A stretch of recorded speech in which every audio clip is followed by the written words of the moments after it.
મહેશભાઈ, કાદર ખત્રી વાત કરું છું, ઝઘડિયા સમાચારમાંથી. હા હા હા કાદરભાઈ. હવે આપે કોંગ્રેસ પક્ષ છોડ્યો છે એવા સમાચાર મળે છે, આપ શું કહેશો?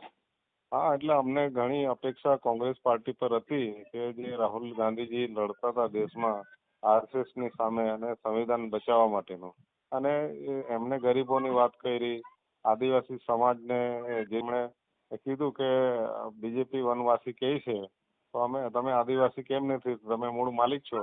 એટલે સ્વાભાવિક છે કે હું કોંગ્રેસ સાથે જોઈન થયેલો હતો અને મને થોડી એમના પ્રત્યે હતું.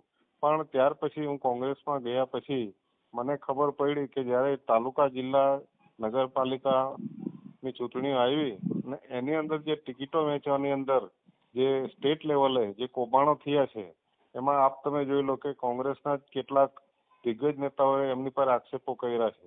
એવી જ રીતે અમિત ચાવડા પર કર્યા છે, બીજા બધા જિલ્લાના પ્રમુખો પર કર્યા છે, અને આ રીતે ટિકિટો કોરા મેન્ડેટો આપી અને જે તે લાગતા વળગતા એમના કાર્યકરોને આપી અને ભાજપ અને ભાજપ અને આમ આદમી પાર્ટીના ઉમેદવારો જીતે એવા માણસોની સામે નબળો ઉમેદવાર કોંગ્રેસ ઉભો રાખી અને આમ આદમી પાર્ટીને જીતાડવાનું કામ કર્યું છે આ લોકોએ.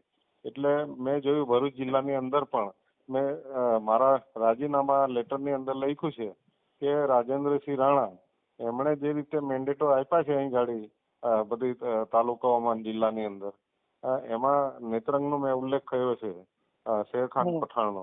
એમણે નબળા ઉમેદવારોને ટિકિટો આપી છે અને જે માણસો જીતે એવા હતા એને ટિકિટો નથી આપી અને એના લીધે જ આમ આદમી પાર્ટીના અને કોંગ્રેસના ત્યાં ગાડી જીતા છે. એવી રીતે બધી જ જગ્યા પર થયું છે. એટલે મેં જોયું કે આ ગરીબ લોકોની આ પાર્ટી અત્યારે કઈ કામ કરી શકે એવી નથી. સોદાબાજીની અંદર આ લોકો લોકશાહીને નુકસાન કરવાવાળા લોકો છે. સાચા માણસને આ લોકો રાજકારણમાં નહીં આવવા દે. પરિણામે મેં બધાની વ્યથા જાણી અને મેં એક મિટિંગ પણ કરેલી હતી વ્હાઇટ હાઉસ પર. એમાં બધાની અમે મંથન કર્યું અને ચર્ચા કરી, નિર્ણય કર્યો હતો. એટલે મેં રાજીનામું આપ્યું છે આ પદ પરથી. એટલે તમને રાજેન્દ્રસિંહ રાણાથી નારાજગી છે? આ બધા સ્ટેટના બી બધાને રજૂઆત કરી. જયારે જેને ટિકિટો આપવાની હતી અમે નામો પણ મોકલેલા હતા, પણ એ નામો પર એક બી માણસને ટિકિટો નથી આપી એવી રીતે. અને એમના મન ફાવે એવા લોકોને, નબળા માણસોને આમ આદમી પાર્ટી અને ભાજપને જીતાડવા માટે એવા નબળા ઉમેદવારો કોંગ્રેસમાંથી મૂકી આવ્યા. એટલે એનું આ પરિણામ આવ્યું. એટલે અમને ખ્યાલ આવ્યો. અમે એની પહેલા બી અમે રજૂઆત કરેલી હતી, કોઈએ સાંભળ્યું નથી અમારું. એટલે અમે ત્યારથી નિશ્ચય કર્યો કે આપણે મિટિંગ બોલાવીને એમાં મંથન કરી અને આગળનું પગલું શું ભરવું. એટલા માટે પછી આ વિચારીને અમે આજે રાજીનામું આપ્યું છે. મહેશભાઈ, આગળની રણનીતિ તમારી શું રહેશે?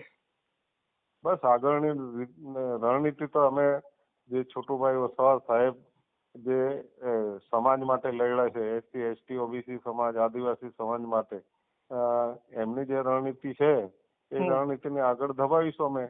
કે જે રીતે સંવિધાનિક હક અધિકાર, શિડ્યુલ 5 માટે, 6 માટે, પૈસા 1 માટે અને આ વિસ્તારની અંદર જળ, જમીન, જંગલો માટે લડે છે એ વિચારો આગળ અમે ચલાવીશું. અને આવનારા સમયની અંદર નવયુવાનોને રાજકારણમાં તક મળે એ અમે આગળ લડત લડીશું. અને આવનારા સમયની અંદર અમે જે અમારો ભીલ પ્રદેશની જે ડિમાન્ડ હતી એ ડિમાન્ડને આગળ, એના જે મુદ્દાઓ છે એને આગળ અમે ચલાવીશું. મહેશભાઈ, એવું કહી શકાય કે ભાજપ કોંગ્રેસ પછી ઘર વાપસી તમે કહી રહ્યા છો? ભાજપ કોંગ્રેસ એટલા માટે કે જયારે સમય આવ્યો અને સાથે ગદ્દારી કરનારા લોકો જેવાએ ગદ્દારી કરી એને મારે સબક શીખવા હતા.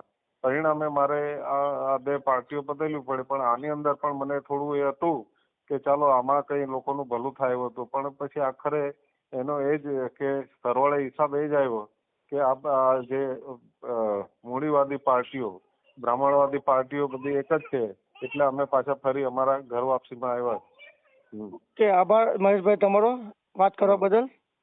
હા, થેન્ક યુ કાદરભાઈ.